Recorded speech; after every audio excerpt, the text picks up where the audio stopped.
What is going on, guys, and welcome back to another Raw review for the 26th, just to double check, the 26th of the June 2017, or the 6th of the 26th, 2017 for my American friends. Right, let's get straight into it.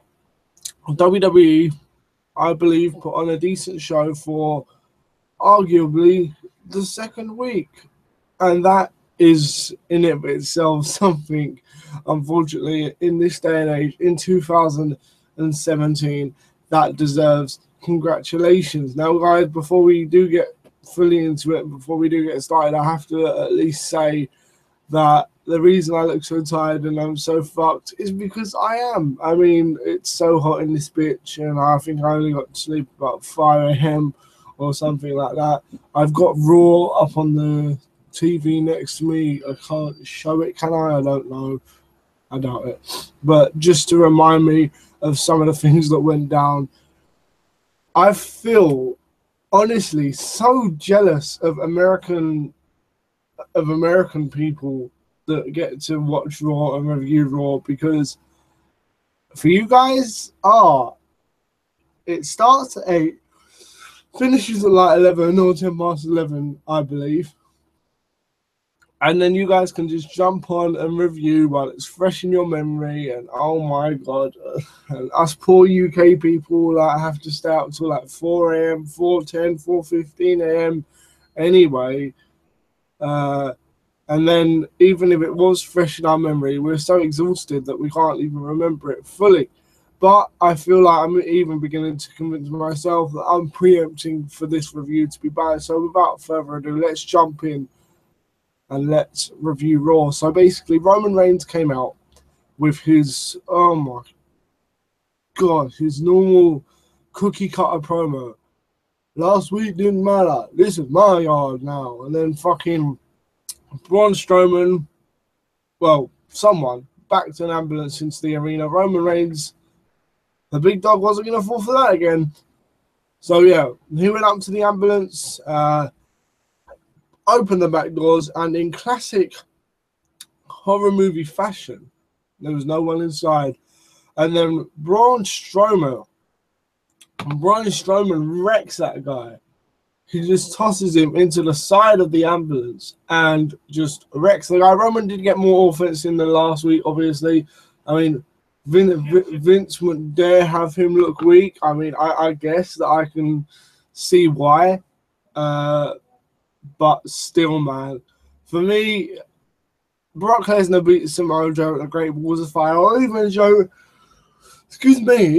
beats Lesnar, and then I would not mind seeing Braun Strowman run with the Universal title. It's funny because Roman Reigns is meant to be the biggest babyface in the company, but isn't, and Roman Reigns is meant to be the biggest heel in the company, but isn't. Carmella was meant to get proper heat from winning Money in the Bank, and it was meant to be this groundbreaking new storyline. She didn't. Bayley was meant to be like the probably face of Raw women's division. She isn't. Judging on last night's reaction, that probably looks like either a Sasha Banks or a Nia Jax. Oh, God, no. But we will talk about the women's gauntlet match coming up. So basically, Braun Strowman throws Roman Reigns into the side of the ambulance and then puts him in the ambulance, and then the ambulance drives away. Braun gets up back to the main stage, poses, and then walks away. End of segment. Now, I actually thought they would do now, unless for some reason after Raw finished, they put it back on for another 10 minutes and was like, oh shit, we've got to have Roman Reigns return. That was either cut for time or it just didn't happen, because Michael Cole later on in the show mentioned that Roman Reigns had escaped the ambulance and was now looking for Roman Reigns. I mean, now looking for Braun Strowman, sorry. But he never showed up, so I guess Braun got the last laugh on that one, and it's something I am very happy to see. So, I can only hope Braun Strowman wins at Great Balls of Fire, and I want us to see Lesnar versus Braun Strowman. I mean, I can't think of anybody that doesn't want to see that. That would be an absolutely incredible match. Next, in my opinion, we had the only down part of the night, as I'm actually fast forwarding past it here. By this point, according to Sky Sports, we're already like fucking 40 odd minutes into the show, and the Hardy Boys teamed with Finn Balor to face Elias Sampson and bloody hell, and fucking the tag team champions, of course, Elias Sampson and Sheamus and Cesaro. Now, look, I like the Hardys. I like Sheamus and Cesaro. All very good, very talented, and regardless if you believe it or not, deep down inside, Sheamus as well applies to him. Very charismatic wrestlers. However, I honestly feel that the trajectory of this tag team title feud has been literally variations of the Hardys versus Sheamus and Cesaro, and that kind of ilk. I mean, yeah, the storyline to get freshened up in the beginning. I mean, but I don't know, man. I think it's time to end this now. I feel sorry for Matt and Jeff because the Hardys, they're kind of like up in limbo. You can clearly see that they want to go on and do the whole Broken Universe thing, but TNA or Impact Wrestling or whatever they're known by these days are playing hardball with that gimmick. So the legal issues around that ain't getting any better. And I like the fact that they tried to shake it up this week by adding Finn Balor and the Drifter to the equation. Speaking of which, I believe the Drifter shouldn't win this feud. No way should he win this feud. But as long as he doesn't come out looking like a complete and utter jobber by the end of it, that would be something I would call a successful feud. I mean, there's no way he should win it, but don't make him look like a jobber. Maybe I'm not going to go as far as to say he should get like a win over Finn Balor. Maybe he should get a win after a low blow on a Raw or something like that, possibly. Excuse me, guys. I'm so fucking tired. It was so hot last night. No, but he should get a win on a Raw via that kind of method. I don't know. But as long as he doesn't come out looking like a jobber, it's absolutely fine. But in this match, Team Balor definitely did get the win with the coup de grace. Balor hit the coup de grace. I think it was actually on... Was it on the Drifter? I'm not sure. No idea. But nonetheless, Team Balor did get the bloody win. And that, in my opinion, was the right result. But damn, these Hardy Boys, they need something more to do. Like the Broken Universe stuff, they need to do it because you can clearly see they're running out of steam just in the slightest bit. But as you know, in the land of WWE, steam can run out awfully quickly. Up next, we had something a little bit interesting. We had Goldust cut a promo about the return of the Golden Age. Comes out 1996 attire, I believe. Incomplete without wig, though. Not good. I mean, I thought he should have worn the wig, but beggars can't be choosers. R-Truth comes out. This match doesn't even get underway. Goldust completely fucks up R-Truth before the match even starts. So I guess maybe that'll be on Great Balls of Fire. I hope it's not on the pre-show because, believe it or not, R-Truth, I believe, is a very capable worker, and Goldust, he continues to defy years, man. So I hope that this is the setup for Goldust to have one more semi-decent IC title run or something like that. Oh, so sorry, guys. It's so fucking... It was so fucking hot last night. I barely got any sleep, man. You could probably look at me and say I seem so bad. But no, I believe Goldust versus The Miz, like, two movie-inspired gimmicks would actually be an interesting way to go, in my opinion. But that's only fantasy booking. I'm not sure how true or not true you can find that to be. It all depends on how you look at it. Next up, we had Samoa Joe threatening Paul Heyman backstage, and he was like, listen, dude, this time I'm not going to break your neck and whatnot, but I'm not going to put you in the clutch this time, but I can do it any time I want. And just that general vibe, man. And say what you want about like WWE's, in my opinion, half-ass booking of Samoa Joe since he came up from NXT, but after the fact, honestly, excuse me, after the fact, like these last couple of weeks, maybe last month or so, I really do believe that they are booking him the right way, finally, after all these bloody years, and they continued booking, well, after all these bloody months, rather, and they continued booking him strongly throughout the bloody show, and as you'll hear and see from me later. Next, we did have Bailey drawing her, I don't want to say ball, drawing her number in that like raffle machine for the women's gauntlet match that comes on later on. After that, we did have like a Miz TV segment, and by God, I'm just skipping over this. First of all, I'm way too tired to deal with that shit. Second of all, I was speaking to one of my good friends on Facebook. He is English, but he's a fan of the American basketball stuff, or NBA, NBA National Basketball Association. I don't even know.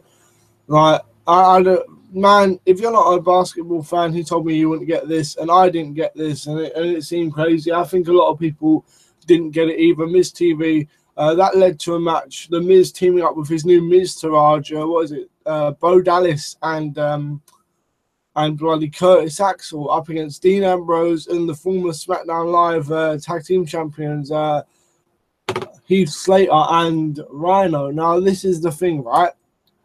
I don't mind that the Miz Taraj picked up the win. I think it was Bo Dallas that got the win in the end. I mean, yes, it gives the Miz back some like much needed credibility, and you know, kind of like reignites, at least for the shortest of time, Bo Dallas and Curtis Axel. But it's just sad to see like former tag team champions in the likes, you know, of fucking Heath Slater and Rhino been made to look like shit since they came to Raw. You know, it begs the question, why did we even move to Raw in the first place? I mean, me personally, I wouldn't really have moved them to Raw, but you know, it is what it is. But next up, they recap the Big Cass heel turn. Fucking hell, I'll get there in the end. Jesus Christ, I think this is the worst I've been. It's because it's so hot in here even right now, man.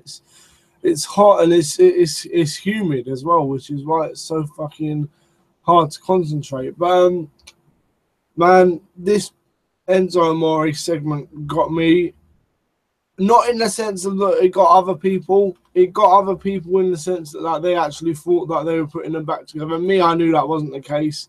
What I mean by it got me is that it made me like it made, for the first time in a long time, like I had empathy, I had sympathy for the Enzo character. It's funny, like I put up on Twitter that over the last couple of weeks, this week included, WWE have done such an amazing job of making Enzo likable again after months and months of making him out to be possibly and most probably the most annoying guy on the roster. Now, excluding Roman Reigns. If only they would do the same thing with Roman Reigns, I could probably... I'm not even going to say I can get behind him, but it's funny. Like, when it just shows you when they're not lazy and when they actually think about their booking, like, it could be done, like, somewhat decently. I mean, I don't know, man. It's a little bit crazy to see it like that, but the segment itself had Enzo coming out, and he was basically, he cut a promo, and you know, to me, and this is crazy, right? To me, I really do believe that Enzo will actually come out of the better of this split. And man, I did tweet this before the promo last night as well, so it wasn't just a promo that changed my mind. And I'll explain the promo, and then I'll explain my thoughts on it. So basically, Enzo came out. He was like to Big Cass, we're brothers, man. Like, we've been through all this stuff together. We're family. I'm not going to let us split up before we won the the WWE Tag Team titles. This was riveting stuff, man. It was It was good, man. Like, you could believe that Enzo was, I don't know, Leonardo DiCaprio, the way he was acting out those lines, man. Like, honestly. Big Cass, for his part, he didn't do terrible on the mic. I mean, they seem to have got back together, even going as far as to like skip the usual point where they turn on them, like when they had their back turned and that. They even did the SAWFT thing, and left the ring. And then right at the very end of the ramp, Big Cass clotheslines Enzo, picks him up and just launches him. Now that is what I'd be impressed with. Launches Enzo Amore down the fucking ramp. And okay, so one or two things about this. One, it was a bit funny and a bit harsh that how like literally a second later they show like this Seth Rollins is up next 2K18 graphic kind of thing, and like they cheer when realistically, you know, in the arena, they're still freaking scraping Enzo off the fucking ramp. I mean, not for nothing, but here we go. This is my thoughts on it. Okay, so basically, Enzo stole the show. I don't know what he's going to do next. Hopefully, he doesn't really go to 205 Live or anything like that, because he is a good talker. Like, he's really gifted on the microphone, in my opinion. And a lot of people said, oh, yeah, WWE really want to push Big Cass and stuff. I'm not arguing that they do, but here's the thing. For me, if they're trying to double up on heat and turn him heel twice effectively, that, to me, sends a negative sign, a worrying sign of the fact that WWE maybe not necessarily going as far as having second thoughts, but perhaps they're not feeling that this will work out as well as they thought it would. I mean, he'll get arsehole chants and such for a couple of weeks, maybe about a month or so, maybe even a little bit more. But after this Enzo feud is done and the reminder of his treachery has gone away, so to speak, there will be, in my opinion, nothing more than that. And Enzo, I don't know what Enzo will be doing, but at least he actually has mic skill. Big Cass, in my opinion, is average at best on the mic, and he doesn't need to be the best worker in the ring because he is like a fucking big man. But man, there's so many big men in the WWE at the moment, and Raw's resident big man slot is filled by Braun Strowman, so there's no getting over that. When we do come back from commercial, Big Cass actually does come over to Corey Graves, and he's like, you stay out of my business again, or I'll snap your neck and stuff like that. That is good. I mean, I suppose it gets him a bit of heat away from Enzo, which is precisely what I was just going on about. It's precisely the kind of heat he needs if he is to survive being a heel after Enzo, because he's not going to feud with Enzo for the rest of his career, is he? We then see a few more of the female superstars drawing their numbers out for the gauntlet tonight. Seth Rollins comes out and basically he has a match with Kurt Hawkins. Hawkins lasted longer than I thought he would. After the match, which of course Seth Rollins won, in case you didn't know already, Bray Wyatt pops up on the Titantron and does his usual, like, blah, blah, blah, blah, blah, man. Blah, blah, blah, the end of the world, man. Blah, blah, blah, sacrifice, man. Blah, blah, blah, blah, the truth, man. Blah, blah, blah, the end of the world, man. And, it hurts me that as soon as Bray appears on the Tron, like, I just zone out. Like, literally, you see how, like, I'm so tired now and my eyes are closed? Like, they were literally like this when Bray came on screen. Simply because you know what's going to happen, dude.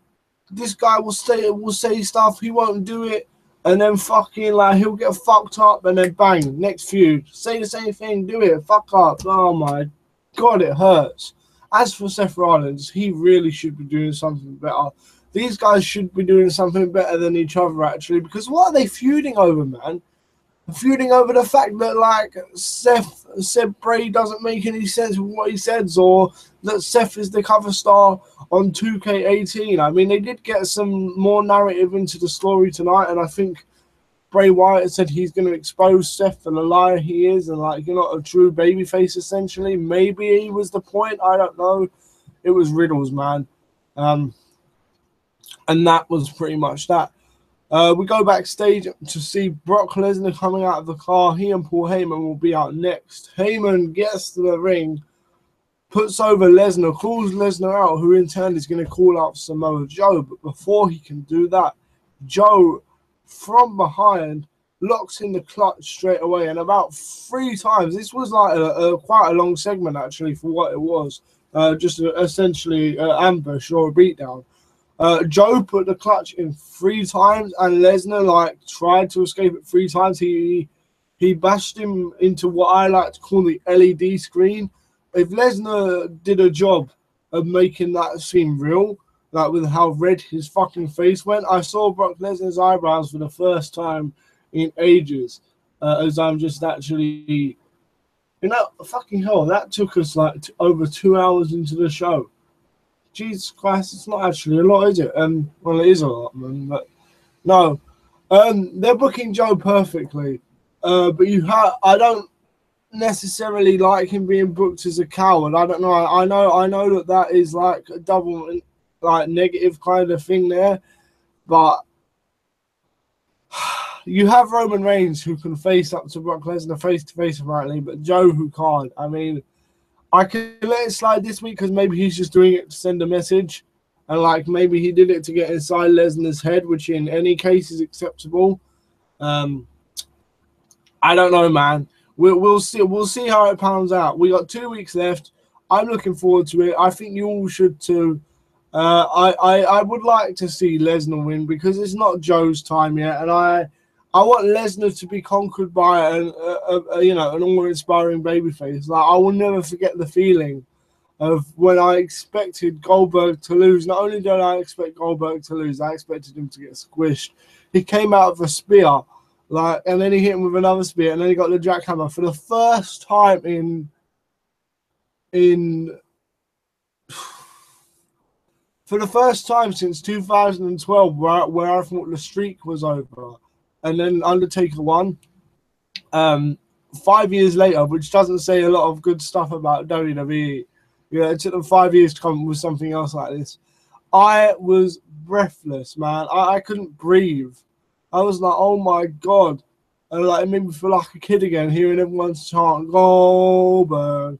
Like, oh man. A lot of people didn't like Goldberg run towards the end, but I want Goldberg back, man. I'm just gonna come out and say it. I want Goldberg back, dude. Man, too many times in WWE these days, a babyface is not booked strongly enough. And I'm not talking about Roman Reigns because he's an abnormality. He's a fucking. I'm talking about genuine kick-ass babyfaces. Like that's why people like the Undertaker. Like.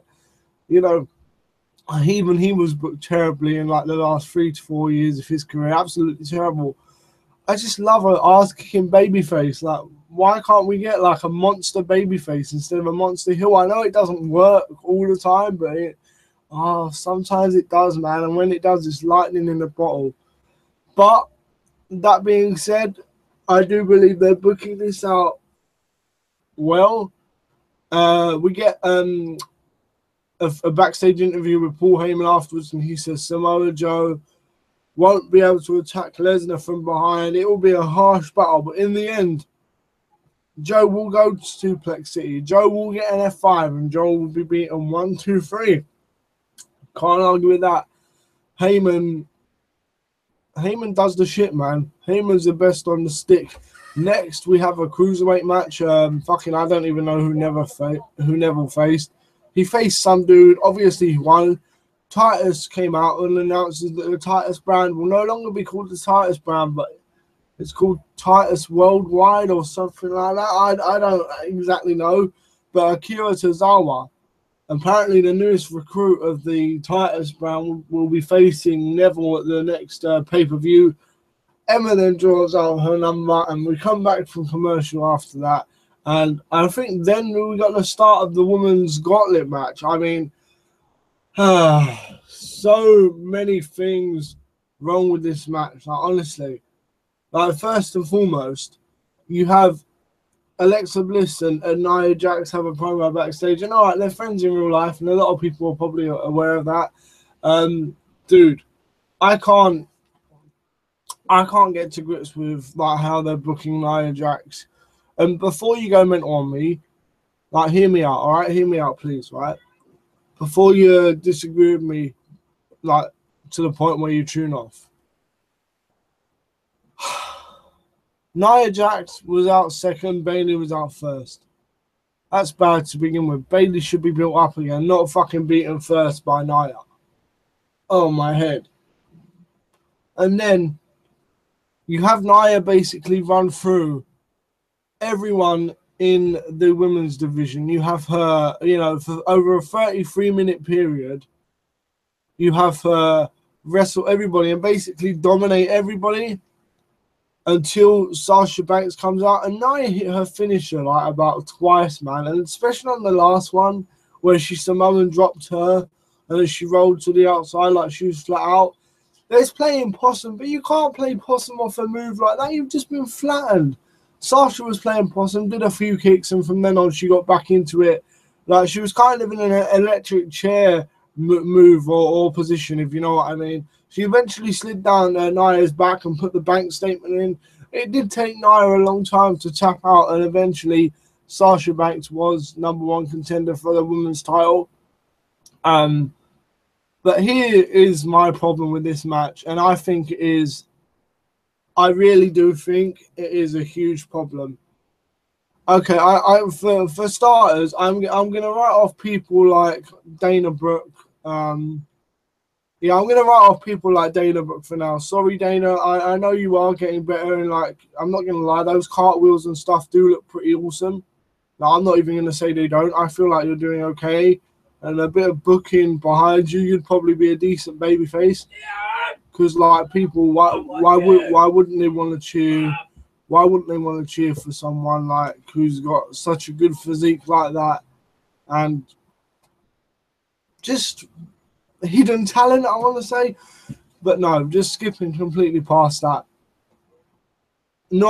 I have to be negative. I can't not be negative, man.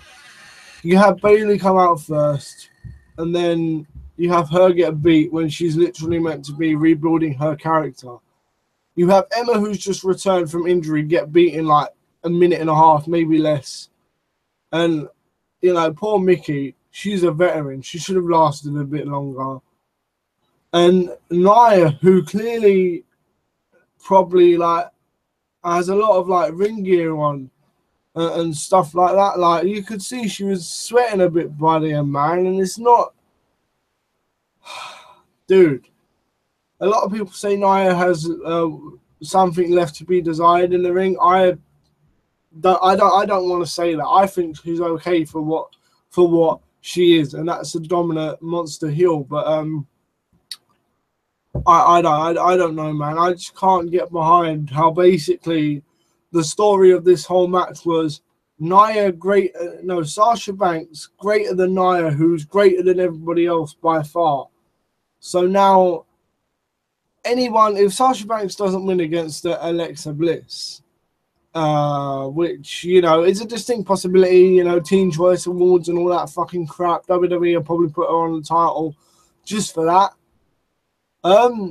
Dude, I don't know what to say. Like, this basically destroyed the whole women's division, apart from Nia Jax and Sasha Banks and Alexa Bliss, who came out at the end and then was basically kicked out of the ring by Sasha Banks and teased about getting her title back after Kurt Angle came out to congratulate Sasha Banks. First of all, shame on you, WWE Universe. All of you guys tweeting afterwards, oh yeah, Sasha, blah, blah, blah, blah. If you're a real wrestling fan, where's the love for Nia Jax, who spent 33 minutes in that ring putting on what I thought was fairly decent wrestling? Yeah, there's no other way to put it. Where's the love for Nia Jax? she held that ring for 33 minutes, and not just in the sense of, oh yeah, like, you know, she held it off from attack. What I mean from that is she did decent. Maybe at one point she looked sloppy, or maybe a spot was messed up where she couldn't quite lift up Sasha Banks for a move the first time of asking, but that was right at the end after like 30 minutes or so. So, you know, you can't hold that against a girl. The booking of this match is not something I agree with. If you want to have like Nia go over everybody, at least make it last a bit longer. Again, it makes Nia look good, but then that's undone at the end of the match by making Nia tap out, no matter how exhausted she is. That's stupid, because Nia should never tap out. And what's worse is that they actually teased a count-out finish for Sasha actually getting counted out like 3 or 4 times. So you could see that it was clearly within their thinking to have a count-out finish, or at least tease it. So when they're backstage in their production meetings or whatever it is, and someone comes up with the idea of a count-out tease for a finish, count-out tease finish, why would someone not turn around and say, guys, instead of having Nia actually tap out and be definitively beaten, why don't we actually have her get counted out, with the reason being that she's so exhausted after this 30+ minutes of action that she can't make it back into the ring? And then if Sasha does win the belt, or Alexa keeps it or whatever, you could go down the route of, hey, in that gauntlet match, I was never pinned. I was never made to submit. Therefore, I am at least have some say to the women's title picture. And as far as it goes with Sasha, I think Nia's beaten Sasha once, and now Sasha has beaten Nia twice. But if it was by count out, you could say they both beat each other definitively once each. Therefore, any future match for the women's championship would be a rubber match. I don't know, guys. Anyway, this is probably going to be it for the Raw review. Let me know what you thought of tonight's show in the comment sections down below, and take a Luke92 on Twitter. I thought it was a decent show. Very few holes, but then again, is this what we become accustomed to? Like, we're praising a show like this every time it's decent. I mean, I don't know, man. They haven't done anything wrong. Let's hope SmackDown Live can measure up tonight with the women's Money in the Bank. I, for one, hope Carmella doesn't win, but wouldn't be so angry if she did. I want Becky to win and turn heel, but I don't know, guys. For now, this is Take a Look. Thank you very much for watching my Raw review. Sorry about being so tired. It's because I'm so fucking hot and lethargic. Anyway, guys, once again, thank you very much for watching. If you have enjoyed this video, don't forget to rate, comment, and subscribe for more WWE reviews, WWE gameplay, and some other gameplay as well as actually retro WWE games, which we do enjoy playing on this channel as well. Bye, guys. Take care.